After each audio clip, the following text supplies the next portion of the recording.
The Sterling Tapestry project is a 12-year project to reweave the Hunt of the Unicorn tapestries to be put into the palace here at Stirling Castle. There are 2 teams of 3 weavers working on the tapestry project, one here on site at Stirling Castle and one at Westdean Tapestry Studio. There are 7 tapestries in this series. It was never known to have been in the castle, but they think there was a series like it. We know that in the inventories of James V around 1539, he had a set called The History or The Life of the Unicorn. They think the originals were woven about 1495 to 1505, probably in Brussels, with the image being done in Paris. We've currently woven 3 tapestries. On site here at Stirling Castle, we've woven the Unicorn in Captivity, and the unicorn is killed and brought to the castle. Down at Westdean, they've woven the start of the hunt.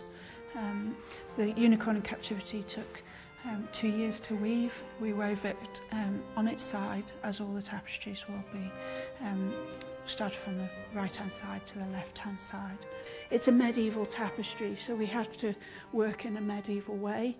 And the main difference with that from what we might do in our contemporary weaving is that we're working with solid colour.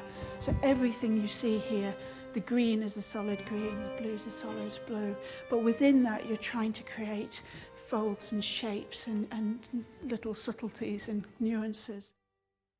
So in terms of the structure, we have a warp coming down here, and what I'm holding is classed as weft, and the weft's made up of wool, mercerized cotton, and a gold thread.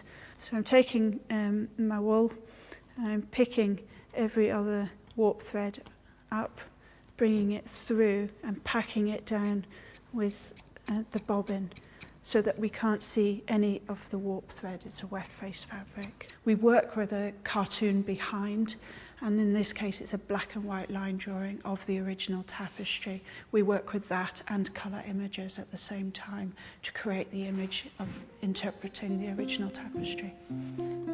Certainly as I sit at the loom, I think about the people who made it before. There would have been more people on the loom. Their conditions would have been really different. But you're also charting their progress through the tapestry. You can see different marks made from different weavers. You can see who's the apprentice, who's the master weaver. And yes, it's in your thoughts all the time. Initially, you're learning the medieval techniques. You have the weight of history. You're seeing the originals. It's quite scary actually when you begin, and then over the years you just get more and more confidence. You understand the mark making, you're in tune with the piece, and it's just an absolute joy.